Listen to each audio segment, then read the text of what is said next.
नमस्कार। देवभूमि के दंगल में आप सभी का स्वागत है। मैं हूं आपके साथ यशु शुक्ला और आज देवभूमि के दंगल में हम बात करेंगे पहाड़ के जख्म पर सियासत।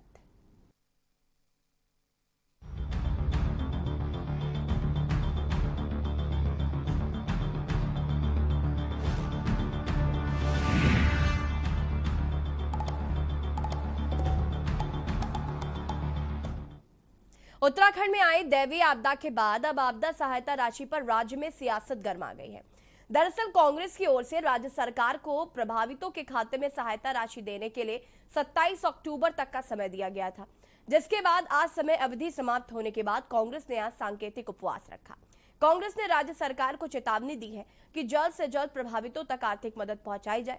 ऐसा न होने पर कांग्रेस उग्र आंदोलन को मजबूर होगी। कांग्रेस के इन आरोपों को बीजेपी ने निराधार बताया है। बीजेपी का कहना है कि केंद्र और राज्य प्रभावितों तक हर संभव मदद पहुंचाई जा रही है। कांग्रेस आपदा में भी राजनीतिक अवसर के लिए की तलाश के लिए इस तरह के प्रदर्शन कर रही है। आज हम इसी पर चर्चा करेंगे, लेकिन उससे पहले यह रिपोर्ट देखें।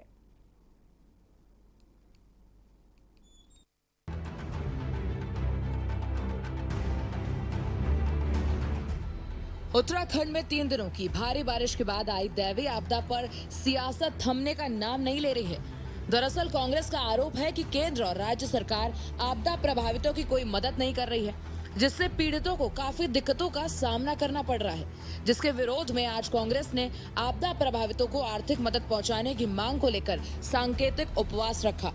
कांग्रेस की मांग है कि आपदा प्रभावितों को कम से कम 10 लाख रुपए दिए जाएं। साथ ही केंद्र सरकार राज्य को 10,000 करोड़ रुपए की आर्थिक मदद करे। वहीं आम आदमी पार्टी ने भी राज्य सरकार पर तंज कसा है। हमारे आपदा प्रबंधन की पोल खुल रही है, तो कुल मिलाकर के सड़कें अभी तक अव्यवस्थित हैं। अभी तक पूरी तरीके से सब जगह नहीं खुली है, आंशिक रूप से कुछ जगह खुली हैं। तो ये स्थिति ऐसी है जिससे सरकार की लापरवाही स्पष्ट तौर पर दिखाई दे रही। वो प्रधानमंत्री और गृह मंत्री के आने के प्रबंधन में लगी हुई है सरकार, और आपदा पीड़ितों के प्रबंधन को उन्होंने भगवान के भरोसे छोड़ दिया। आपदा प्रभावित एरियाज का मामला भी उन्होंने भगवान के ऊपर छोड़ दिया। जो भाई इससे प्रभावित हुए हैं, जो परिवार हमारे प्रभावित हुए हैं, उनको उचित मुआवजा दे। लेकिन सरकार है कि सरकार कुछ करने को तैयार नहीं है। सरकार सिर्फ नियमों का, कानूनों का हवाला देकर अपने जो फर्ज उनके होने चाहिए उस फर्ज की इतिश्री कर रही है और पल्ला झाड़ रही है। हमारा लोकतांत्रिक कर्तव्य है कि हम लोगों के हितों की रक्षा के लिए हम सड़कों पर आए, और इसी के परिप्रेक्ष्य में आज प्रदेश कांग्रेस कमेटी के तत्वावधान में ये उपवास का कार्यक्रम आयोजित किया गया है। भारतीय जनता पार्टी की सरकार ने 5 वर्षों में एक भी ऐसा काम नहीं किया जिसको उनके कार्यकर्ता घर घर जाकर बता सकें। तो मुख्यमंत्री धामी जी केवल घोषणा कर रहे हैं और अपने चुनावी मैनेजमेंट में लगे हैं। अपनी सरकार को, डूबती हुई सरकार को बचाने का प्रयास कर रहे हैं। कभी किसी मंत्री को मना रहे हैं, कभी किसी विधायक को मना रहे हैं। तो उनको जनता की कोई परवाह नहीं है। आपको बता दें, सीएम धामी की ओर से आपदा की वजह से जान गंवाने वालों के आश्रितों को 4-4 लाख रुपए आर्थिक मदद दिए जाने की घोषणा की गई थी। इसके साथ ही राज्य सरकार ने आपदा प्रभावितों को दी जाने वाली आर्थिक सहायता राशि भी बढ़ाई है, जिसके तहत कपड़े, बर्तन और घरेलू सामान के लिए दी जाने वाली आर्थिक सहायता राशि को 3800 रुपए से बढ़ाकर 5000 रुपए कर दिया गया है। पूर्ण क्षतिग्रस्त मकान के लिए सहायता राशि, जो कि मैदानी क्षेत्रों में 95,000 रुपए प्रति भवन और पर्वतीय क्षेत्रों में 1,01,900 रुपए प्रति भवन दी जा रही है, उसे मैदानी और पर्वतीय दोनों क्षेत्रों में बढ़ाकर 1.5 लाख रुपए प्रति भवन कर दिया गया है। देखिए, मैंने अभी यहाँ से बोला कि जिस प्रकार से आपदा में काम हुआ है, 1.5 लाख लोग उस दिन उत्तराखंड के अंदर थे और उसमें से एक भी कैजुअल्टी नहीं हुई है। अब उनके पास कोई काम बचा नहीं तो क्या करेंगे वो? समीक्षा कर रहे हैं। हमने आपदा राहत की राशि भी बढ़ाई है, और भी अभी जो केंद्र ने भी आकलन किया है उस पर जब भी आपको अच्छे परिणाम देखने को मिलेंगे। कुल मिलाकर राज्य में आई आपदा के बाद अब राहत राशि पर छिड़ी रार कब खत्म होगी ये तो वक्त बताएगा। लेकिन इतना जरूर है कि सरकार के दावे और वादे धरातल पर नहीं उतर पा रहे हैं। यही वजह है कि आपदा प्रभावित लगातार जनप्रतिनिधियों को खरी खोटी सुना रहे हैं। खुद पार्टी के विधायक और कार्यकर्ता भी सरकार की कार्यप्रणाली पर सवाल उठा रहे हैं। ऐसे में सरकार को भी अपनी घोषणाओं को धरातल पर उतारना होगा ताकि प्रभावितों तक सरकारी मदद पहुंचे और राज्य की गरमाई सियासत भी ठंडी हो सके। देहरादून से के न्यूज इंडिया के लिए अंकित काला की रिपोर्ट।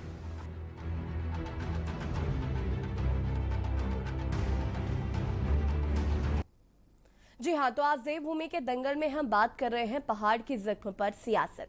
उत्तराखंड में आई दैवीय आपदा के बाद अब आपदा सहायता राशि पर राज्य में सियासत गर्मा गई है। दरअसल कांग्रेस की ओर से राज्य सरकार को प्रभावितों के खाते में सहायता राशि देने के लिए 27 अक्टूबर का वक्त दिया गया था और आज उसकी समयावधि पूरी हुई तो सचिवालय के बाहर सांकेतिक उपवास किया गया। ऐसे में सरकार लगातार ये आरोप लगा रही है कि विपक्ष आपदा में भी अवसर की तलाश कर रहा है। चुनावी मौसम है और राहत पर घमासान हो रहा है। उनका ये भी कहना है कि 2022 में चुनाव है, इस वजह से विपक्ष कहीं ना कहीं बौखलाया हुआ है। देवभूमि में मुआवजे पर सियासत हो रही है। हम आज देवभूमि के दंगल पर इसी पर चर्चा करेंगे, लेकिन उससे पहले आपको बता दें कि दिल्ली के मुख्यमंत्री अरविंद केजरीवाल क्या कुछ कह रहे, सुन लेते हैं।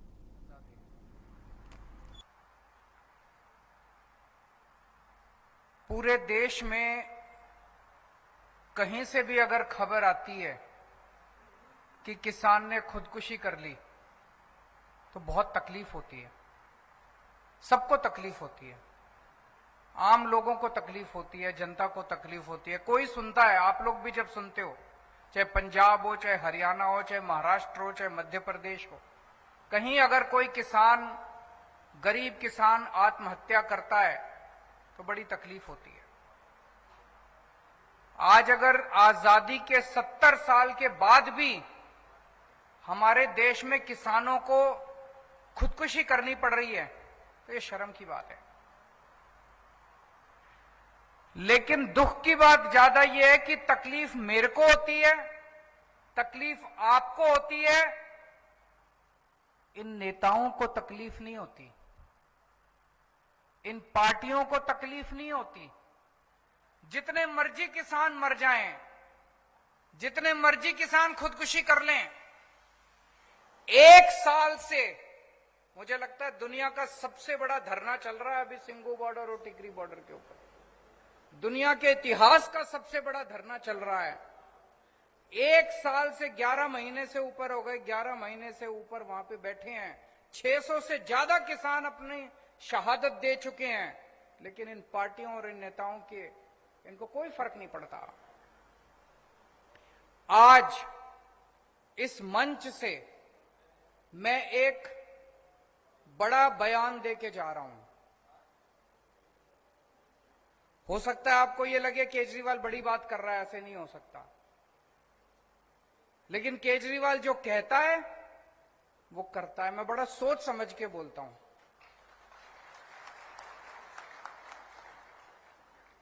मैं पूरी जिम्मेदारी के साथ आम आदमी पार्टी की तरफ से आपको ये विश्वास दिलाता हूं, फरवरी के महीने में चुनाव है, मार्च के महीने में नतीजे आ जाएंगे। 1 अप्रैल के बाद से पंजाब के अंदर किसी किसान को खुदकुशी नहीं करने देंगे हम लोग।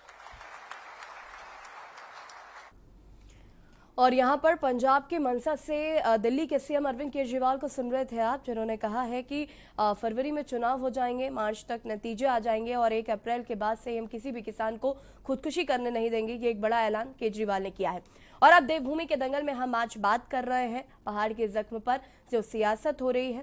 उत्तराखंड में दैवीय आपदा के बाद मुआवजे को लेकर रार छिड़ी हुई है। लगातार कांग्रेस कह रही है कि जल्द से जल्द जो प्रभावित क्षेत्र में जो लोग हैं उनको मुआवजा दिया जाए और उनका ये कहना है कि सरकार ने अभी तक मुआवजा नहीं दिया है और सरकार कहीं ना कहीं किसी तरीके की कोई मदद भी इन प्रभावितों को नहीं कर रही है। चर्चा हम इसी पर करेंगे। हमारे साथ मेहमान जुड़े हुए हैं, उनसे आपका परिचय करा देते हैं। सुजाता पॉल जी कांग्रेस से हमारे साथ जुड़ी हुई हैं, संजय भट्ट जी आम आदमी पार्टी से हमारे साथ जुड़ चुके हैं, पीसी थपलियाल जी यूकेडी से हमारे साथ जुड़ चुके हैं और सुनीता विद्यार्थी जी भाजपा प्रवक्ता है हमारे साथ जुड़ चुकी हैं और रविन्द्रनाथ कौशिक जी वरिष्ठ पत्रकार हैं, वो भी जुड़ चुके हैं। आप सभी का बहुत बहुत स्वागत है। और सुजाता जी, सबसे पहले मैं आपसे ही शुरुआत करूंगी, चूंकि आज सांकेतिक उपवास आपकी पार्टी द्वारा रखा गया है और क्या कुछ आपको लगता है कि अभी तक सरकार ने नहीं किया है? जिस तरीके से आपदा आई और आपदा से लेकर अब तक क्या कुछ उम्मीदें थी आपको कि उत्तराखंड में ये सारी चीजें होनी चाहिए थी, पहाड़ वासियों के लिए ये सारी चीजें होनी चाहिए थी, लेकिन अभी तक नहीं हुई? देखिए, हमारा राज्य जो है वो वैसे ही बहुत सारी आपदाओं से गुजर रहा है। जी। उसके ऊपर से दैवीय आपदा जब आई तो बड़ा दुख का विषय है कि जो आपदा प्रबंधन मंत्री हैं वो जी। नदारद थे। और फिर आज जो एक्सक्यूज दिया जा रहा है वो ये कि मुख्यमंत्री एक्शन में है। मुख्यमंत्री कौन से एक्शन में है? मुख्यमंत्री अगर एक्शन में होते तो हर उस व्यक्ति तक मुआवजा पहुंच गया होता, क्योंकि जब आपका घर बिखर जाता है, जब आपके पास व्यवसाय नहीं रह जाएगा तो आप अपने पैरों पर कैसे खड़े होंगे? मुझे दुख होता है कि इसमें कहा जा रहा है कि राजनीति हो रही है। लोकतंत्र में एकमात्र तरीका ऐसा ही होता है सरकार को बताने वाला कि आपसे कहीं गलती हो रही है, आप चेतो और जनता के हित में कार्य करो। और वो होता है महात्मा गांधी द्वारा दिखाए गए रास्ते पे चलते हुए सत्याग्रह का रास्ता। इसलिए सांकेतिक उपवास इसीलिए किया गया है। आपदा में हम हमेशा सरकार के साथ खड़े होते हैं और हर व्यक्ति को खड़ा होना चाहिए, क्योंकि एक एक व्यक्ति के प्राण उसके परिवार के लिए अमूल्य होते हैं। मगर जिन लोगों ने अपने जीवन त्यागे, वो क्यों? वो जीवन त्यागा गया या जीवन छीना गया? ये सरकार को सोचना चाहिए। अगर आज हमें उन्हें कहना पड़ रहा है कि उनके परिवार की तरफ देखो, उनको मुआवजा दो, तो ये बड़ा शर्मनाक विषय है, क्योंकि सरकार को ये स्वयं ही करना चाहिए था। चुनाव आने वाले हैं और बातें इस तरह की बताई जा रही है, जैसे कि शब्द आपने इस्तेमाल किए कि बौखलाया हुआ है विपक्ष, तो मैं इस पर सख्त आपत्ति करती हूं। बौखलाए हुई है सरकार और जानती नहीं कि कार्य कैसे करना है। मुख्यमंत्री को चाहिए कि आपदा प्रबंधन मंत्री को तत्काल प्रभाव से हटाया जाए, क्योंकि अब वे देख रहे हैं आपदा प्रबंधन, तो उनका क्या काम है धन सिंह रावत जी का। और जरूरी है कि सरकार एक्शन में आए, लोगों तक पहुंचे और उनकी मदद करे। ठीक है, हम सीधे संजय भट्ट का भी रुख कर लेते हैं। संजय भट्ट जी, आज नवीन प्रशाली जी ने भी प्रेस कॉन्फ्रेंस की थी और विकास कार्यों पर भी सवाल उठाए थे और कांग्रेस द्वारा सांकेतिक उपवास रखा गया था। आपकी पार्टी का क्या सोचना है इसको लेकर? भाजपा सरकार जो है, क्या वो वाकई इस वक्त काम नहीं कर रही है, मदद नहीं कर रही है लोगों की? देखिए, पहली बात तो ये है कि जिस प्रकार से आपदा आई है, आपदा का पहले से रेड अलर्ट जारी हो गया था उत्तराखंड में, और लेकिन फिर भी सरकार नहीं चेती जी। इसलिए ज्यादा कैजुअलिटीज हुई हैं। क्योंकि हम पहले भी देख चुके थे कि भाई 2013 में जब आपदा आई थी, रेड अलर्ट था, उस समय सरकार नहीं जाग पाई और हमारे यहाँ इतनी ज्यादा कैजुअलिटी हुई। तो हमें अपने पुराने कामों से, गलतियों से सीखना चाहिए था। तो वो जो कांग्रेस की सरकार उस समय गलती करी थी, वही गलती आज भारतीय जनता पार्टी की सरकार ने की। और रेड अलर्ट के बाद भी जागे नहीं। आपदा प्रबंधन कहाँ था, आपदा प्रबंधन मंत्री कहाँ थे, किसी को नहीं मालूम है। हाँ, आपदा प्रबंधन मंत्री का आज एक बयान जरूर वायरल हो रखा है। पहले तो उनका वो बयान वायरल हुआ था कि बारिश को इधर उधर सरकाने वाली ऐप हमने बना दी है। अब दूसरा वायरल आज बयान हो रखा है उनका कि पहाड़ों में घास की दुकानें खोली जाएंगी, घास काटने नहीं जाना पड़ेगा महिलाओं को। ऐसा बयान इनका आपदा प्रबंधन मंत्री जो है धन सिंह रावत जी, उनका आज बयान सोशल मीडिया पे वायरल हो रखा है। तो ऐसे लोग अगर मंत्री बनेंगे, इस सरकार ने विकास के काम तो छोड़िए, आपदा में भी लोगों को राहत देने के लिए कुछ नहीं किया। 4 लाख रुपए में क्या होता है? क्या 1-1.5 लाख रुपए में कोई मकान बना सकता है? जिस प्रकार से मदद दी जा रही है, क्या 1.5 लाख रुपए में तो झोपड़ी बनेगी आज के समय पर? कहां से मकान बन जाएगा? इतना सब कुछ महंगाई हो गई, सब कुछ महंगा हो चुका है। 1.5 लाख में किसका मकान बन जाएगा? कहां से लोग मकान में रहेंगे? 6-6 दिन बाद, 7-7 दिन बाद लोगों की शव निकल पाए, इतनी बेकार सरकार थी। और जो हमारे अमित शाह जी, गृह मंत्री जी आए, उस आपदा का उन्होंने दौरा किया, हवाई सर्वेक्षण किया और चले गए 2 घंटे में। आपको याद होगा 2013 में जब गुजरात के मुख्यमंत्री नरेंद्र मोदी जी उत्तराखंड आए और उन्होंने कहा कि कांग्रेस की यहाँ की सरकार ने उनका हेलीकॉप्टर नहीं उतरने दिया। अब यहाँ भारतीय जनता पार्टी की सरकार है, केंद्र से गृह मंत्री आए भारतीय जनता पार्टी की सरकार के ही, उनका हेलीकॉप्टर आपदा क्षेत्र में क्यों नहीं उतरा? अब किसने रोका था? उस समय कांग्रेस ने गलती की, नहीं उतरने दिया। आज किसने किया? धामी जी ने गलती की।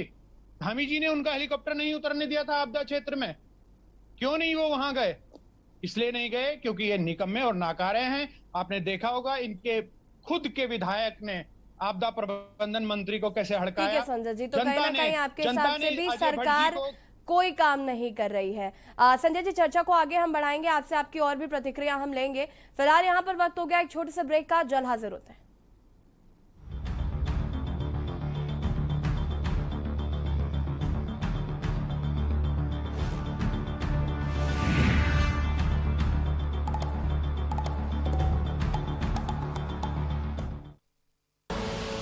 आप देख रहे हैं के न्यूज, खबरों का सारथी।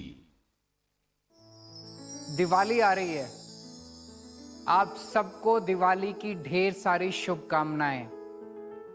हम सब दिल्लीवासी मिलके भगवान राम का स्वागत करेंगे, पर पटाखे नहीं बजाने, प्रदूषण नहीं करना।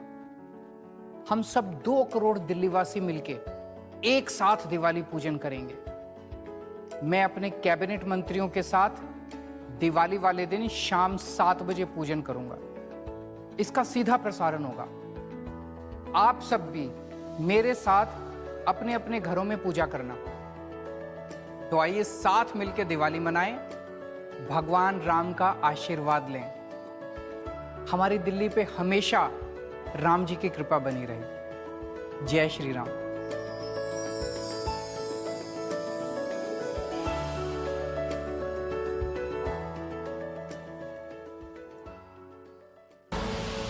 आप देख रहे हैं के न्यूज, खबरों का सारथी। ब्रेक के बाद एक बार फिर से आप सभी का स्वागत है और इसी बीच बॉम्बे से आपको बड़ी खबर बता देते हैं। मुंबई से बड़ी खबर, आर्यन खान को मिली जमानत। मुंबई से आपको ये खबर बता रहे हैं। बॉम्बे और मुकुल रोहतगी क्या कुछ कह रहे हैं, सुन लेते हैं। The court has granted bail. Move this side. Move.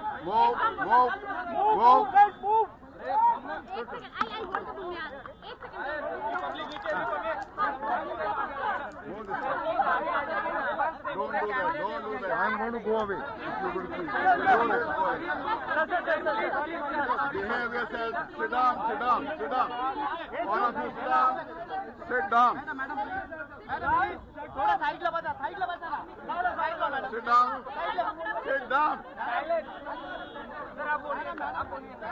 down.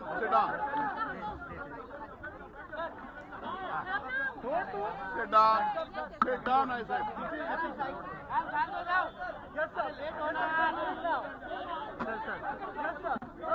The court has granted bail to all the petitioners, Aryan Khan, Munmun and Arbaz Khan.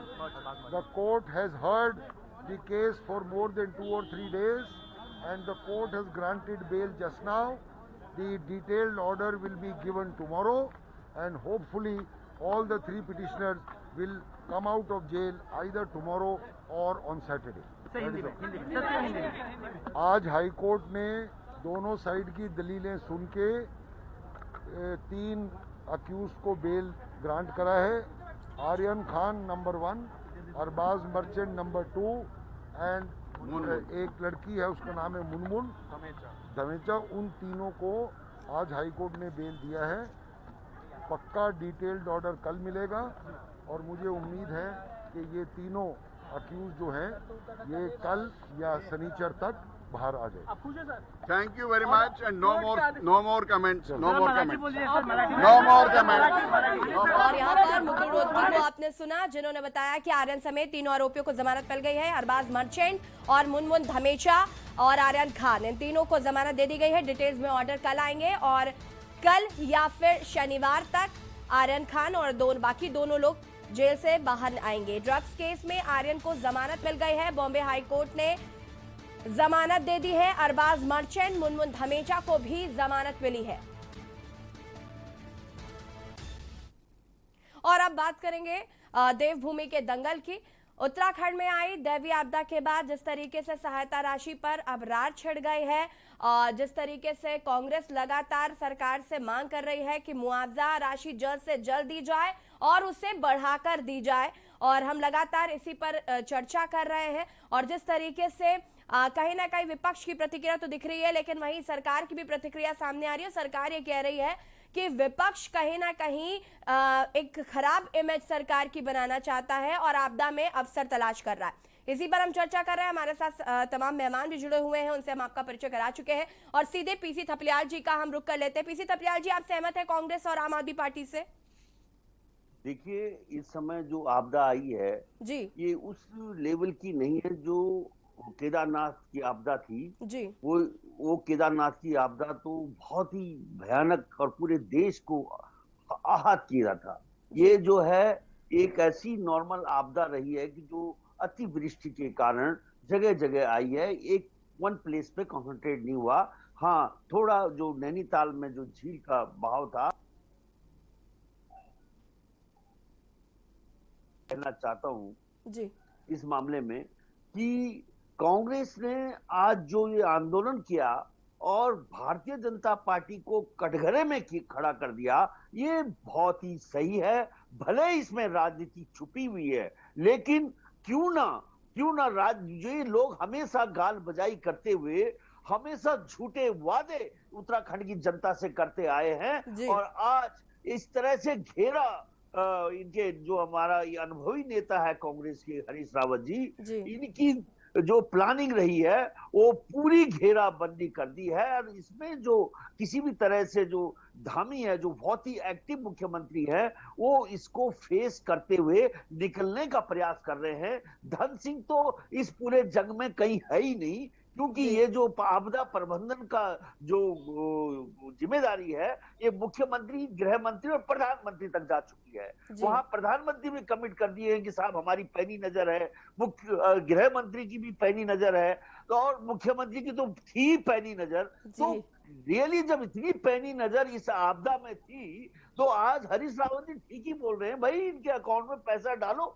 जो लोग इसमें पीड़ित हैं उनको अब उनकी मरहम पट्टी करो। लेकिन तुम्हारा जो हमेशा से कह देना और कह देने के बाद धुली वाली जनता को पता ही नहीं लगता कि किसका क्या हुआ है। इन लोगों ने हमेशा जनता को दिग्भ्रमित करने का काम किया है, इसलिए हम खुश हैं कि इनको कटघरे में खड़ा करके नंगा करने का काम जो आज कांग्रेस ने किया है, वही हमें बहुत धन्यवाद करता हूं हरीश रावत जी का कि उन्होंने। लेकिन जहां तक सवाल है कि आपदा के टाइम में किस तरह से हमें काम करना चाहिए, वो मैं पहले भी कह चुका हूं कि आपदा के समय में सभी लोगों को सहयोग का काम करना चाहिए, एक दूसरे पे आरोप और प्रत्यारोप से बचना चाहिए। लेकिन अब सीधी सीधी जंग जो चुनाव की तरफ हम जा रहे हैं, तो इस जंग में ये वाजिब है, क्योंकि ये बहुत कठिन काम हो गया है कि भारतीय जनता पार्टी को 2022 में अगर शिकस्त देनी है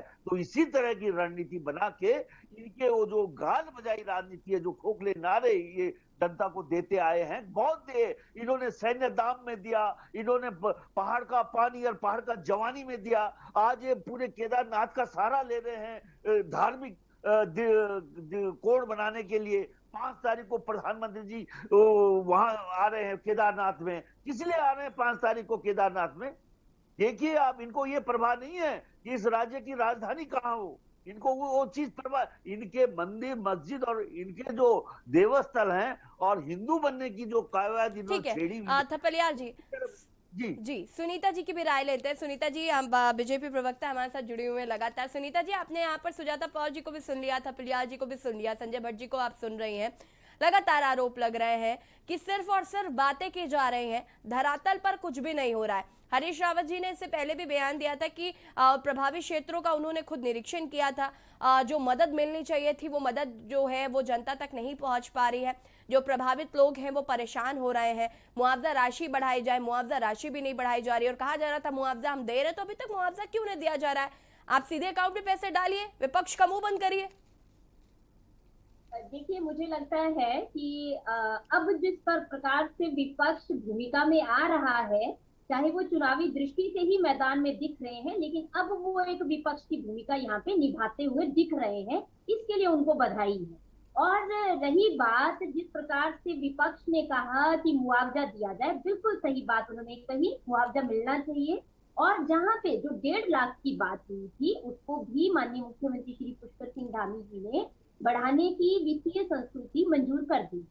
अब रही बात जिस प्रकार से यहाँ पे आंकलन हो रहा था कि 2013 की महाआपदा और जो अभी अतिवृष्टि के कारण जो आपदा हमने 3-4 जिलों में देखी है, उसका कंपैरिजन बिल्कुल थपलियाल भाई साहब ने बिल्कुल सही बात कही कि वो तो एक बहुत ही बड़ा जिसको कह सकते हैं महाआपदा थी।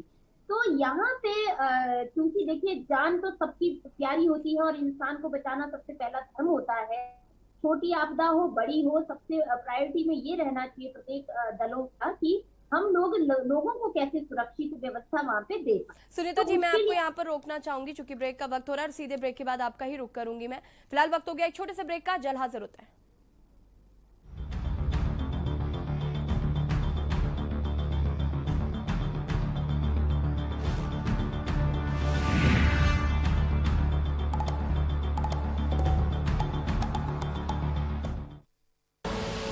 आप देख रहे हैं के न्यूज, खबरों का सारथी। चहुमुखी विकास में अग्रसर सरकार, जनगण मन के हुए सपने अब साकार। अब हम जैसे युवाओं को टेंशन लेने की कोई जरूरत नहीं है, क्योंकि उत्तराखंड सरकार के मुख्यमंत्री स्वरोजगार योजना के जरिए हम युवाओं को रोजगार से जोड़ा जा रहा है। अलग अलग विभागों में चलाई जा रही अन्य रोजगार योजनाओं का लाभ देने के लिए अब एक ही जगह पर कैंप लगाकर सारी औपचारिकताएं पूरी की जा रही हैं। इसके साथ ही नैनो उद्यम जैसे सिलाई, बुनाई, फल सब्जी विक्रेता, ऐसे लोगों को भी सरकार वित्तीय अनुदान दे रही है। धामी जी की सरकार ने कोरोना काल में प्रभावित हुई भर्ती प्रक्रियाओं में युवकों को बड़ी राहत देते हुए समूह ग और ख के पदों पर आयु सीमा में 1 वर्ष की छूट दी है। और यही नहीं, मार्च 2022 तक होने वाली भर्ती परीक्षाओं में लिया जाने वाला शुल्क भी धामी जी ने अब माफ कर दिया है। वीर चंद्र सिंह गढ़वाली पर्यटन स्वरोजगार योजना के तहत दी जाने वाली सब्सिडी को बढ़ाया जा रहा है। अब स्टार्टअप के लिए भी सरकार युवाओं को सहूलियत दे रही है। श्रीनगर, हल्द्वानी और देहरादून के मेडिकल कॉलेजों में 501 पदों को सृजित किया गया है और इसी के साथ ही राजकीय नर्सिंग कॉलेज बाजपुर में 70 पदों की स्वीकृति दे दी गई है। उत्तराखंड में लगभग 22 से 24,000 रिक्त पदों और बैकलॉग के साथ ही समस्त रिक्त पदों पर भर्ती प्रक्रिया शुरू हो चुकी है। अब मिलेगा हमें रोजगार का अधिकार। युवाओं के संग है हम, उत्तराखंड है हम। जुबान के लिए उड़ चला गैरों की जमीन पर, खुशबू अपने पन की ढूंढता। दूर कितना भी जा, इस जुबान से दूर ना जा पाओगे। विमल, बोलो जुबान केसरी। आप देख रहे हैं के न्यूज, खबरों का सारथी।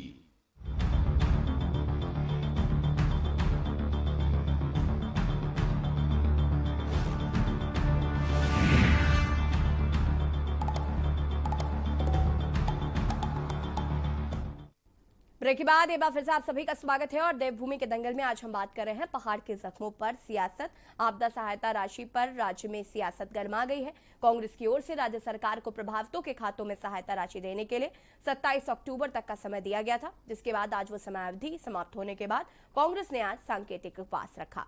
कांग्रेस ने राज्य सरकार को चेतावनी दी है कि अगर प्रभावितों को आर्थिक मदद जल्द से जल्द नहीं पहुंचाई गई तो कांग्रेस उग्र आंदोलन को मजबूर होगी। हम इसी पर चर्चा कर रहे हैं, हमारे साथ लगातार मेहमान भी जुड़े हुए हैं। सुनीता जी का सीधे रुख करेंगे। सुनीता जी, आप अपनी बात को पूरा कर सकती हैं। तो देखिए, मैं यही कह रही थी कि माननीय पुष्कर सिंह धामी जी, हमारे मुख्य सेवक मुख्यमंत्री जी, सरकार से अलर्ट मिलते ही आपदाग्रस्त क्षेत्रों में आपने देखा और किस प्रकार से उन्होंने सभी लोगों की मदद की। हर एक प्रकार की सुख सुविधाएं वहाँ पे जो भी किया जा सकता था ऑन द स्पॉट वहाँ पे आपदा पीड़ित भाई बहनों को सारी जो चीजें हैं वो प्रोवाइड करवाई। अब रही बात, जैसे इन्होंने कहा कि आपदा प्रबंधन मंत्री डॉक्टर धन सिंह रावत जी इनकी नजरों में नहीं आए, तो खैर वो इनकी नजरों में इसलिए नहीं आ पाए क्योंकि वो लगातार मुख्यमंत्री जी के साथ भ्रमण में थे और आपदाग्रस्त क्षेत्रों में थे। अब इनकी आंखें उनको क्यों नहीं ढूंढ पाई, तो ये अपना आंखों का जरूर परीक्षण करवा ले। और दूसरी बात मैं यहाँ पे कहूंगी, किसी भाई साहब ने बीच में कहा कि डॉक्टर धन सिंह में जो उन्होंने वायरल अपने ऑडियो और वीडियो में कहा कि बारिश इधर से आगे से पीछे करवाई जा सकती है, तो यहाँ पे मैं उनको ये एक चैलेंज देती हूँ आपके मीडिया चैनल के माध्यम से कि मिस्टर आइंस जनरेटर टेक्नोलॉजी का ध्यान कर लें, जरा रिसर्च पेपर उठा के पढ़ लें। दुबई में 100 वर्षों में एक बार बारिश करवाने का जो कंपनी को जो मौका मिला है, बारिश करवाई जा सकती है और उसको क्लाउड सीडिंग कहते हैं। थोड़ा रिसर्च पेपर उठाकर उसमें झांक लें और संजय उसके भट्ट जी, आपके बाद पास भी आती हूँ मैं। एक एक दूसरी बात उन्होंने कही कि अब उन्होंने कहा है कि घास की दुकानें लगेंगी।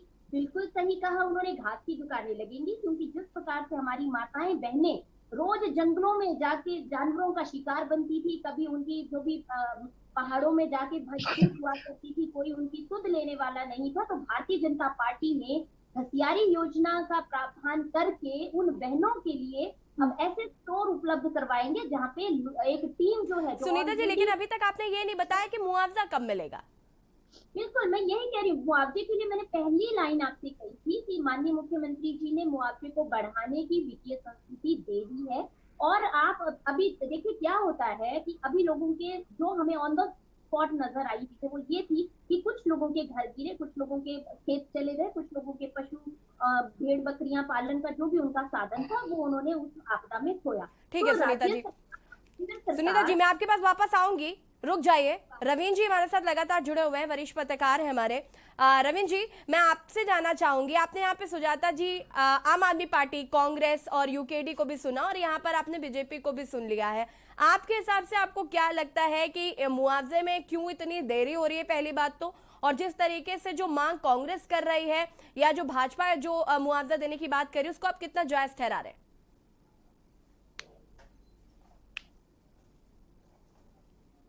रवीन जी, आपकी आवाज नहीं आ पा रही है हम तक। रवीन जी, शायद आपका म्यूट बटन ऑन है।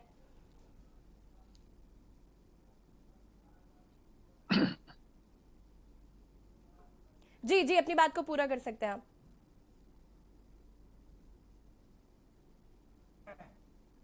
मैं ये कह रहा था कि अगर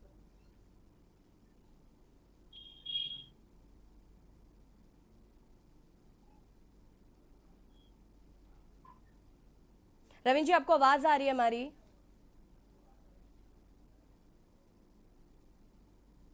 रवीन जी तक हमारी आवाज नहीं पहुंच पा रही है, उन्हें फिर से कनेक्ट करने की कोशिश करते हैं। सुजाता जी, आप कुछ कहना चाह रही थी? जी जी, आते हैं आपके पास। सुजाता जी को सुन लेते हैं पहले। जिस वक्त बेरोजगारी चरम पर है और महंगाई के जो हाल आज हैं वो आप और मैं भी झेल रहे हैं। ऐसा नहीं है कि आपको नहीं पता होगा। गैस सिलेंडर के दाम ले लीजिए आप, सरसों के तेल के, रिफाइंड के, तो खाना कैसा खाएगा इंसान? सबसे पहले जरूरत होती है पॉकेट में पैसा होना चाहिए। जब आपदा में, और इतनी बड़ी आपदा आई है कि लोगों के पशु भी चले गए, घर बार टूट गया, तो 1.5 लाख में, अभी ये बात संजय भट्ट जी ने भी कही, उस बात को मैं मानती हूँ कि 1.5 लाख में आप घर को बनाएंगे। अगर घर को बनाएंगे तो खाना क्या खाएंगे, ये भी तो बता दें सुनीता जी। ये बात कर रही है घास की और इधर उधर की। मुआवजा पहले पॉकेट में जाना चाहिए। आपको पता है कि कोरोना काल में लोगों के साथ क्या क्या हुआ, कितने बुरे हाल से लोग गुजर रहे हैं।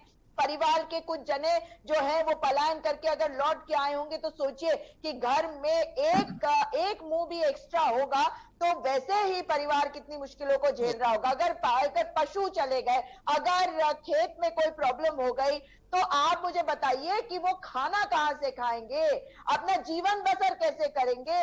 अगर पैसा नहीं होगा तो ये कार्य नहीं हो सकता। इसलिए ये बताए सरकार कि पैसा कब देगी, और 1.5 लाख काफी नहीं है। ये केवल घोषणाएं जो है ये काफी नहीं होगी लोगों की समस्या को हल करने के लिए। अगर जरूरत है तो लोगों के पॉकेट में पैसा होना चाहिए और मॉनिटरिंग होनी चाहिए कि कहीं ऐसा तो नहीं है जो हमने डिक्लेयर किया वो हमने दे दिया और वो काफी नहीं है। भाई ये सरकार अगर केवल देने का काम करेगी तो उत्तराखंड राज्य और बाकी राज्यों में क्या फर्क रह गया? इनके पास पूरा एडमिनिस्ट्रेशन है, पूरी मॉनिटरिंग करी जानी चाहिए पैसा देने के बाद भी। क्या मेरी इस बात से सहमत नहीं है सुनीता बौड़ाई जी? क्या मैं कोई ऐसी बात कह रही हूं जो इम्प्रैक्टिकल है? मैं खुद उनसे जानना चाहूंगी। मैं बिल्कुल कोई राजनीति नहीं चाहती इसमें। मैं चाहती हूं कि जनता के साथ कुछ गलत ना हो, क्योंकि हमारे घर में, आप बताइए ना, एक किसी घर में किसी की मृत्यु हो जाती है हम लोगों के ऊपर क्या बीतती है। अगर पैसे की कोई प्रॉब्लम होती है, हम सब गुजरते हैं इन सब चीजों से, और कोई अस्पताल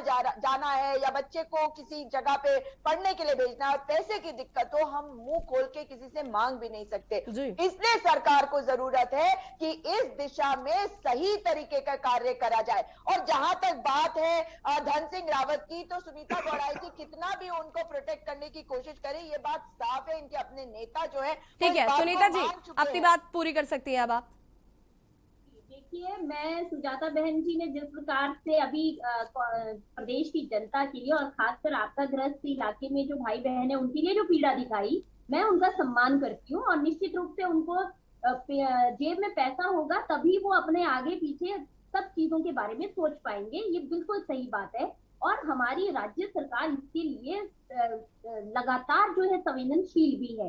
अब रही बात कि मुआवजा कितना हो और कैसा हो, यही सब चीजें जो हैं इसी पे हमारी बैठकें लगातार हो रही है। और आज भी देखिए कैबिनेट होने वाली है, वहां पे भी बहुत महत्वपूर्ण निर्णय होंगे। तो मैं यही यहाँ पे इनको बताना चाह रही हूँ कि माननीय मुख्यमंत्री जी ने जो 1.5 लाख रुपए थे उसको आगे बढ़ाने का वित्तीय संस्तुति दी है। दूसरा, साथ में जैसे कि उनको मूलभूत जो भी घर में रसोई में जरूरत है या भी सर्दियां पहाड़ों में है तो उनको उस प्रकार से गर्म कपड़ों की आवश्यकता है, सब चीजों का जो ध्यान रखते हुए हम प्रत्येक चीजों के लिए अलग अलग जो है उनको मुआवजा दे रहे हैं। अब रही बात कि हम लोगों ने क्या किया और भाजपा क्या कर रही है, तो वो आंकलन वो खुद ही अच्छे से कर सकते हैं। क्योंकि देखिए, जब 2013 की आपदा थी तब तो महीनों तो लोगों को, श्रद्धालुओं के शवों को ढूंढने में ही निकल गए थे और कुछ तो ढूंढे भी नहीं गए, जिसका खामियाजा इनको 16 में भुगतना पड़ा। तो ये सब चीजें रही हैं, लेकिन फिर भी हम तो ये कहते हैं कि इन सब चीजों से, इन सभी स्वार्थों से ऊपर होके सोचे। और सभी दलों से भी आग्रह है कि वो आए। और जिस प्रकार से माननीय हरीश रावत जी देखिए 70 क्रॉस कर चुके हैं, उसके बावजूद भी 4 लोग उनको पकड़कर ले जा रहे हैं, लेकिन फिर भी वो आपदाग्रस्त इलाकों में पहुंचे। उन्होंने चाहे मजाकिया तौर पे, ठीक है सुनीता जी, तो वो विपक्ष में है तो अपना काम जिम्मेदारी से कर रहे हैं। और वो अभी सरकार वो जिस तरीके से एक्टिव नजर आ रहे हैं, हरीश रावत जी काम कर रहे हैं, निरीक्षण लगातार वो कर रहे हैं, तो कहीं ना कहीं वो राजनीति का भी हिस्सा है, तो वो काम करेंगे ही। रवीन जी हमारे साथ जुड़ चुके हैं। रवीन जी, आपको आवाज आ रही है हमारी? राजनीति रुक जाइए सुनीता जी, रवीन जी की प्रतिक्रिया ले लूं मैं पहले। रवीन जी, क्या कुछ कहना है आपको? मैं ये कहना चाह रहा था कि कांग्रेस और भाजपा उत्तराखंड की सबसे बड़ी पार्टियां हैं जी, और ऐसा कोई स्थान नहीं होगा जहां इनके कार्यकर्ता नहीं होंगे। तो इन दोनों का अगर ये खुद भी जो है कुछ लोगों की मदद करते दिखाई देते जी, तो उनके राजनीतिक जो है उन्हें लाभ मिलता। भाई कम से कम जो है कांग्रेस जो है सत्ता में रही है जी, जो हमारे जो है अधिकारियों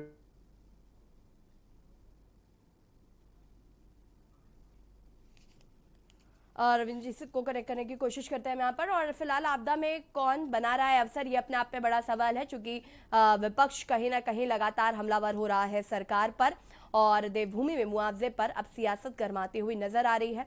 कांग्रेस के इन आरोपों को बीजेपी ने निराधार बताया है। बीजेपी का कहना है कि केंद्र और राज्य प्रभावितों तक हर संभव मदद पहुंचा रही है, लेकिन कांग्रेस का ऐसा मानना नहीं है। कांग्रेस पार्टी लगातार इस बात को कह रही है कि मुआवजा पहली बात तो नहीं मिला और मुआवजे की राशि को बढ़ाया जाए, और दूसरी चीज ये कि जो प्रभावित क्षेत्रों में लोग हैं, जो प्रभावित हैं, उनको जो मदद मिलनी चाहिए, उनके राशन पानी की व्यवस्था जो है वो भी ठीक तरीके से नहीं हो पा रही है। धामी एक तरफ जहां लगातार जमीन पर नजर आ रहे हैं, धरातल पर काम करने की कोशिश कर रहे हैं, तो वहीं इस वक्त हरीश रावत भी पूरी तरीके से यहां पर जनता के बीच जा रहे हैं। आज उन्होंने सचिवालय पे सांकेतिक धरना भी दिया और मौन व्रत भी रखा। लेकिन कहीं ना कहीं सरकार लगातार कह रही है कि विपक्ष आपदा में अवसर तलाश रही है। फिलहाल देखना होगा कि किस तरीके से मदद की जाती है, किस तरीके से यहाँ पर क्या मुआवजा राशि को किस तरीके से बढ़ाया जाता है, कब तक मुआवजा मिल पाएगा। और ये धरना की तस्वीरें हम आपको दिखा रहे हैं। फिलहाल बीजेपी ने निराधार बताया है। बीजेपी का कहना है कि केंद्र और राज्य प्रभावितों तक हर संभव मदद पहुंचा रही है और हर कोशिश कर रही है।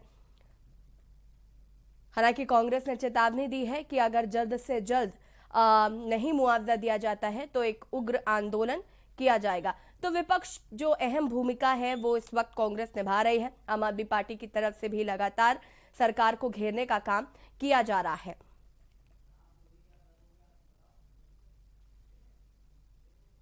सरकार को प्रभावितों के खाते में सहायता राशि देने के लिए लगातार कांग्रेस कह रही है।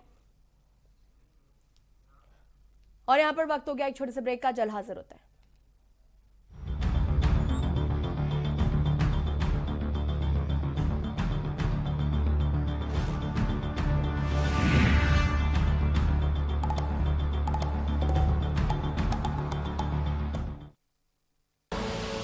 आप देख रहे हैं के न्यूज, खबरों का सारथी।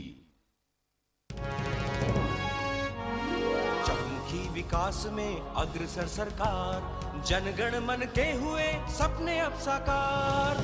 मुख्यमंत्री पुष्कर सिंह धामी जी ने सभी कार्यालयों में अधिकारियों और कर्मचारियों को सुबह 10 बजे से लेकर दोपहर 12 बजे तक जन समस्याओं को सुनने और उनका समाधान करने के कड़े निर्देश दिए। अब तहसील दिवस के अवसर पर सभी अधिकारी मौजूद रहते हैं। अब जनता को बेहद आसानी हो रही है। उत्तराखंड में एक नया जोश आया है। जैसे उत्तराखंड को मुख्यमंत्री की तलाश थी, उस तरह से वो काम कर रहे हैं। वर्तमान में मुख्यमंत्री जी द्वारा कार्यालयों का औचक निरीक्षण किया जा रहा है, जिससे सभी अधिकारी और कर्मचारी अनुशासित होकर कार्य कर रहे हैं। यही नहीं, यदि आप किसी कार्यालय में नहीं जाना चाहते तो आप घर बैठे ही मुख्यमंत्री हेल्पलाइन 1905 पर अपनी समस्या दर्ज करा सकते हैं। सुशासन के संग हैं हम, उत्तराखंड है हम।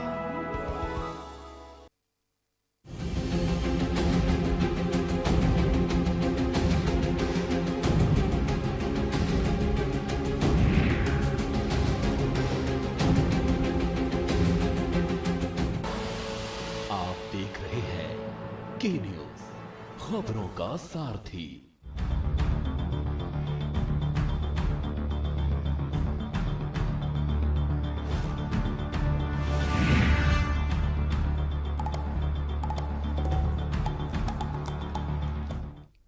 ब्रेक के बाद एक बार फिर से आप सभी का स्वागत है और देवभूमि के दंगल में आज हम बात कर रहे हैं पहाड़ के जख्म पर सियासत। दैवीय आपदा के बाद आपदा सहायता राशि पर राज्य में सियासत गरमाने लगी है। कांग्रेस की ओर से राज्य सरकार को प्रभावितों के खाते में सहायता राशि देने के लिए 27 अक्टूबर तक का वक्त दिया गया था, जिसकी समयावधि आज खत्म हुई और उसके बाद हरीश रावत सचिवालय के बाहर उन्होंने सांकेतिक उपवास किया और साथ ही साथ राज्य सरकार को चेतावनी दी है कि अगर जल्द से जल्द प्रभावितों तक आर्थिक मदद नहीं पहुंचाई जाएगी तो कांग्रेस उग्र आंदोलन को मजबूर होगी। और भाजपा सरकार इसे निराधार आरोपों को निराधार बता रही है। चर्चा हम इसी पर कर रहे हैं। हमारे साथ मेहमान भी लगातार जुड़े हुए हैं और सीधे संजय भट्ट जी का रुख करते हैं। संजय जी, आप कुछ कहना चाह रहे थे? सुनीता विद्यार्थी जी हैं, भाजपा के प्रवक्ता, उन्होंने कहा कि साइंस को थोड़ा पढ़ लीजिए और कहीं भी बारिश करवाई जा सकती है। कहीं भी बारिश करवाई जा सकती है और कहीं की बारिश हटाकर दूसरी जगह कराना, दोनों चीज में अंतर है। तो जो धन सिंह रावत जी ने कहा वो ये कहा कि बरखा सरकाई फरकाई जाएगी और जहां बारिश ज्यादा हो रही होगी उसे हटाकर दूसरी जगह कर दिया जाएगा ताकि उससे आपदा नहीं आएगी। और सुनीता जी जो कह रही है वो कह रही है कि कहीं पर बारिश करवा देनी, माने कृत्रिम बारिश। वो दोनों चीज में फर्क है। कृत्रिम बारिश करवाना और होने वाली प्राकृतिक बारिश को हटाना, दोनों चीज में फर्क है। और दूसरी बात यह है जो सुनीता विद्यार्थी जी ने कहा कि सुनीता विद्यार्थी जी को बताना पड़ेगा कि जो आज धन सिंह रावत जी का वीडियो वायरल हुआ है आपदा प्रबंधन मंत्री जी का, कि घास की दुकानें खोले जाएंगी और महिलाओं को घास नहीं काटना पड़ेगा, तो वो घास काट के लाएगा कौन? क्या अब युवाओं को घास काटने की नौकरी देगी उत्तराखंड की भारतीय जनता पार्टी सरकार? क्या भारतीय जनता पार्टी सरकार उत्तराखंड के युवाओं को घास काटने की नौकरी देने जा रही है? इसका ये मतलब समझा जाए कि अब रोजगार दिया जाएगा घास काटने का? घास कोई काट के तो लाएगा, महिलाओं को नहीं काटना पड़ेगा, कोई तो काट के लाएगा। जो दुकान में घास बिकेगा कहाँ से आएगा वो घास काटने वाले? और रही बात आपकी तरह थोड़ी ना सोच है। हाँ, वही तो मैं कह रहा हूँ, अब आप युवाओं को घास काटने का रोजगार देंगे उत्तराखंड में? यही करेंगे ना अब आप? बिल्कुल ठीक, सही जा रहे हैं आप, ये रोजगार देंगे। ये तो ये है इनकी सोच, ये है भारतीय जनता पार्टी की सोच। हमारी आम आदमी पार्टी 70 के 70 विधायकों को 31 अक्टूबर को उनके आवास पर घेराव करेगी। 31 अक्टूबर को आम आदमी पार्टी उत्तराखंड के सभी 70 के 70 विधायकों के आवास का घेराव करेगी। ये 5 साल में भाजपा हो या कांग्रेस हो, इन्होंने एक भी कोई काम नहीं कर पाए। सारे विधायक निकम्मे और नाकारा हैं उत्तराखंड के, इसलिए कोई काम नहीं कर पाए। 31 अक्टूबर को आम आदमी पार्टी 70 के 70 विधायकों के आवासों का घेराव करेगी। चलिए ठीक है संजय जी, ये लोग अच्छी बात है, नाकारा हैं, निकम्मा हैं। दूसरी बात मैं यासी जी और कहना चाहूंगा कि आपने देखा होगा कि आपदा जहां पर आई वहां पर कर्नल कोटियाल के लोग गए और उन्होंने गर्जिया देवी मंदिर में 2 दिन तक काम किया और सारी साफ सफाई और सब कुछ काम किया। आम आदमी पार्टी के कार्यकर्ताओं ने आपकी रसोई चलाई और लोगों को भोजन करवाया। आम आदमी पार्टी का एक एक कार्यकर्ता आपदा के क्षेत्र में जाकर वहां काम कर रहा है, जमीनी स्तर पर काम कर रहा है आम आदमी पार्टी का कार्यकर्ता। ये नहीं कि हरीश रावत जी का कल सबने वीडियो देखा है, यहाँ 72-80 लोग मर गए, वो नाच रहे थे। हरीश रावत जी नाचते हुए उनका वीडियो देखा। हरीश रावत जी, आप पूर्व मुख्यमंत्री हो या अघोरी बाबा हो जो ऐसे नाच रहे हो किसी के मरने पर? क्या आप पूर्व मुख्यमंत्री हो? ठीक है संजय जी, कहीं ना कहीं ये सवाल आपने खड़े किए हैं। सुजाता जी अभी हमारे साथ नहीं है, अगर जुड़ती हैं तो उनसे सवाल जरूर पूछा जाएगा। रवीन जी हमारे साथ एक बार फिर से जुड़ चुके हैं। रवीन जी, आपको आवाज आ रही है हमारी? हाँ बिल्कुल आ रही है जी। रवीन जी, अपनी बात को पूरा कर सकते हैं आप। हाँ, मैं उसमें मेरी बात पूरी नहीं हुई। मैं ये कहना चाह रहा था जी कि जिन पार्टियों के हर क्षेत्र में कार्यकर्ता हैं जी, वो शासन को फीडबैक दे सकते हैं कि भाई कहाँ सहायता पहुंची, कहाँ नहीं पहुंची, कहाँ अधूरी पहुंची है जी, और कहाँ जरूरत है, कहाँ जो है वो आपका जो है वो बाद में हो सकता है। जहाँ तक कांग्रेस पार्टी का सवाल है कि साहब इतने 1000 करोड़ रुपए मदद दी जाए, केंद्र से दी जाए, राज्य से दी जाए, तो वो तो उसका पाखंड उसी बात से पता लग जाता है कि भाई भी उनके मानक जो है अभी दामे जी ने भी 50% बढ़ाए हैं हर चीज में, तो आपने क्यों नहीं बढ़ाए थे भाई?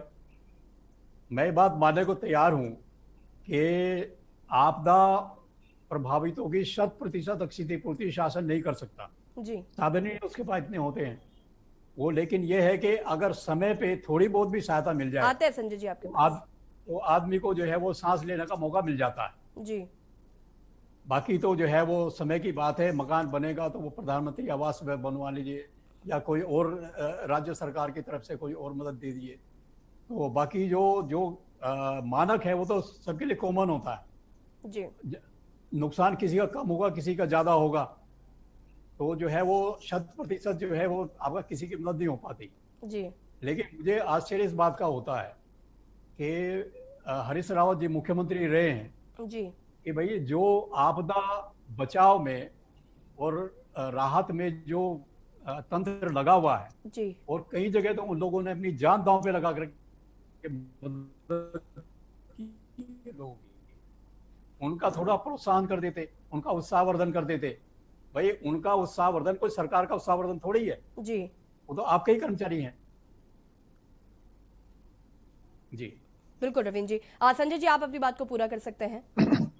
आते हैं सुनीता जी, जी। हमारे वरिष्ठ पत्रकार श्री रविंद्र कौशिक जी जो अभी कह रहे थे कि क्योंकि संसाधन कम होते हैं सरकारों के पास, इसलिए जो मानक तय हैं उस मानक के अनुसार ही दिया जाता है। देखिए रविंद्र जी, आप तो एक वरिष्ठ पत्रकार हैं, हमारे अग्रज हैं, हम आपसे सीखते हैं, लेकिन मानक कौन तय करता है? मानक सरकारें ही तो तय करती हैं। सरकारें उसे बढ़ा और घटा सकती हैं, वो सब सरकारों के हाथ में। कोई ये तो है नहीं कि सरकारों के हाथ में नहीं है बढ़ाना घटाना, उसके लिए भी हाईकोर्ट निर्देश देगा, जैसे उत्तराखंड की सरकार को हर काम के लिए हाईकोर्ट निर्देश देता है। पहली बात। दूसरी बात, धामी जी जो एक विधायक भी हैं, वो अभी तक 4.25 साल में अपनी विधायक निधि का 79% खर्च कर पाए सिर्फ, यानी कि वो भी एक नाकारा विधायक ही साबित हुए हैं जो अपनी विधायक निधि ठीक से खर्च नहीं कर पाया। दिसंबर में या जनवरी में आचार संहिता लग जाएगी, जो व्यक्ति अपनी आचार संहिता तक वो विधायक निधि खर्च करने के हालात में नहीं है, उससे क्या उम्मीद की जाए और कैसे उम्मीद की जाए? और जहां तक बात है लोगों को बचाने का, या पुलिस के कर्मचारी हों या हमारी सेना के जवान हो या वायुसेना के हेलीकॉप्टर हैं, उन्होंने बहुत अच्छा काम किया। अगर सेना ना लगती और सेना के हेलीकॉप्टर ना होते तो ये संख्या कहीं बढ़ सकती थी, इसमें कोई दो राय नहीं है। सेना के कर्मचारियों ने, अधिकारियों ने, सैनिकों ने और सेना के हेलीकॉप्टरों ने अच्छा काम किया, इसमें कोई दो राय नहीं है। और उसकी सराहना हम सभी लोगों को करनी चाहिए, हर हाल में करनी चाहिए। उन्होंने अच्छा काम किया है। ठीक है संजय जी। सुजाता जी हमारे साथ जुड़ चुके हैं। सुनीता जी आपका रुख करूंगी मैं सुजाता जी को, लेकिन उससे पहले उनसे सवाल पूछे। तभी संजय जी कह रहे थे कि इतनी बड़ी आपदा आई, लेकिन अभी 2 दिन पहले हरीश रावत जी केदारनाथ जाकर नाच रहे थे। सुजाता जी, ये सवाल आम आदमी पार्टी की तरफ से आया है, क्या कुछ कहना है आपको? जी देखिए, ये कैसा एक मतलब किस तरह की बात है। अगर वे केदारनाथ गए, वहां पे भक्तगण भी थे, उनके साथ बाबा केदार के प्रांगण में जा रहे हैं, और बाबा केदार जब नृत्य करते थे तो क्या उसका भी मजाक उड़ाएंगे संजय भट्ट जी? तो ये बात जो ये कर रहे हैं बड़ा दुखदाई है कि इस समय जब वो आपदा से पीड़ित लोगों की बात कर रहे हैं, उसको भगवान की आस्था के लिए गए हुए व्यक्ति के ने जो वहां पे किया उससे जोड़कर देख रहे हैं। पहली बात, हम सब संवेदनशील है, मगर क्या करे, आम आदमी पार्टी बहुत ही बेचारी पार्टी है, अपनी धरातल ढूंढ रही है उत्तराखंड में, तो इस तरह की बातें तो ये कहेंगे ही जो कंट्रोवर्शियल है। सबसे बड़ी बात ये है कि आपदा पीड़ित लोगों की जब हम बात करते हैं तो उसमें संवेदनशीलता के साथ और बहुत सीरियसली बात करते हैं। अगर दूसरी तरफ किसी और व्यक्ति की परेशानी है, उसको बड़ी सीरियसली बात करते हैं। लेकिन आप मुझे बताइए कि अगर किसी के घर में कोई मौत हुई है तो वहां जाके कोई हंसता है, लेकिन अगर आप उसके बाद किसी और से मुलाकात करते हैं तो क्या अपने साथ आप जाके उन्हें बताते हैं कि भाई उनके घर में ऐसा हो गया तो आपके घर में भी हम मातम ही मना लेते हैं? तो इस तरह की बातें इनको शोभा नहीं देती। लेकिन ये बात जरूर है कि जहां उम्मीद दिखे वहां लोगों को उम्मीद दिखाओ। जहां अभी आपने देखा कि सरकार को चेताया गया, बताया गया, मगर मैं बार बार कह रही हूं कि कांग्रेस पार्टी सरकार के साथ है। जहां तक आपदा पीड़ित लोगों की बात है, सरकार अपना कार्य करे, हम उसकी सराहना करेंगे। मुख्यमंत्री तुरंत ही मुआवजा रिलीज करवा दे, हम उसका स्वागत करेंगे। अगर सांकेतिक उपवास रखा गया है तो आप उसकी संवेदनशीलता और सीरियसनेस को खुद ही समझ सकती हैं। आम आदमी पार्टी भले ही कुछ भी कहता रहे, मुझे उससे कोई फर्क नहीं पड़ता। मेरे लिए मेरे राज्य की जनता, मेरे राज्य के एक एक व्यक्ति की जान बहुत अमूल्य है और उनके ठीक है सुजाता लिए जी, हम खड़े हैं। हाँ ठीक है। सुनीता जी अपनी बात को बहुत कम शब्दों में पूरा कीजिए। देखिए, यहाँ पे पूर्व मुख्यमंत्री जी की जिस प्रकार से असंवेदनशील जो आप में भट्ट जी ने उठाई है, बिल्कुल वाजिब उठाई है, क्योंकि जब वो एक ऐसे आपदाग्रस्त क्षेत्रों के लोगों के आंसू पोंछते हुए केदारनाथ बाबा के दर्शन करते हैं तो वहां उनको नतमस्तक होकर आपदाग्रस्त निवासियों के लिए रिक्वेस्ट बिल्कुल करनी चाहिए, प्रार्थना करनी चाहिए थी। ये आपदा आपको बता के करते प्रार्थना कि प्रार्थना क्या करी उन्होंने? नहीं, वो नाच दिखाना जानू जरूरी था। नहीं, वो नाच दिखाना जरूरी था। लोग मर रहे हैं उत्तराखंड में और हरीश रावत। देखिए सुजाता जी, बहस का फिलहाल हमारे पास अभी वक्त नहीं है। सुनीता जी को अपनी बात पूरा करने दीजिए। रुक जाइए सुजाता जी, रुक जाइए। अगर वहां पे कोई अघोरी आता है तो उसको अघोरी है हरीश रावत? नहीं, और जो अघोरी आता है उसका प्रार्थना करनी चाहिए थी हरीश रावत जी को, लेकिन हरीश रावत जी को कंट्रोवर्सी करनी होती है। हरीश रावत जी ने ये दिखा दिया है कि वो संवेदनहीन व्यक्ति हैं, उनके अंदर मानवता नहीं है। उनको तो सिर्फ और सिर्फ डेनिस से मतलब है, डेनिस से। डेनिस पीली होगी शायद, डेनिस के साथ गए होंगे वहां पर भी, और तभी जाके ये सब कुछ किया है उन्होंने। अरे डांस नाच कर रहे हैं हरीश रावत, आपदा पीड़ितों पे मौत के बाद डांस कर रहे हैं, केदारनाथ जाके प्रार्थना करते हैं वहां बाबा से।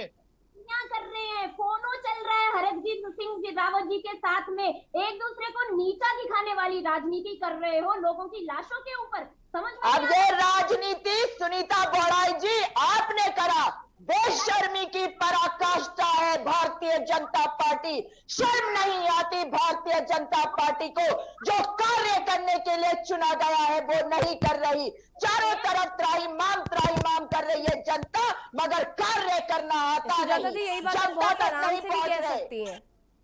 ये बात इनको इसी तरीके से कही जाएगी, आराम से। आप इनको बताइए, हमें ना बताइए। बौखला गई है, लगता है कि हरीश रावत जी भी बौखला गए हैं। मेरा ही बेटी भारतीय जनता पार्टी भी की बौखला गई ये है। बताइश ठीक है सुजाता जी, फिलहाल समय की बहुत कमी है। आप सभी का बहुत बहुत शुक्रिया चर्चा में शामिल होने के लिए। और आज हम बात कर रहे थे पहाड़ के जख्मों पर सियासत, और जिस तरीके से कांग्रेस ने आज सांकेतिक धरना दिया है और कहीं ना कहीं सरकार को चेतावनी भी दी है कि अगर जल्द से जल्द मुआवजा नहीं दिया जाता है पीड़ित प्रभावितों को, तो कहीं ना कहीं कांग्रेस एक उग्र आंदोलन करेगी। अब देखना होगा आगे क्या मुआवजा पर प्रभावितों को दिया जाता है, क्या जो मुआवजा राशि है उसकी रकम बढ़ाई जाती है। फिलहाल देवभूमि के दंगल में इतना ही। देखते रहिए के न्यूज इंडिया। नमस्कार।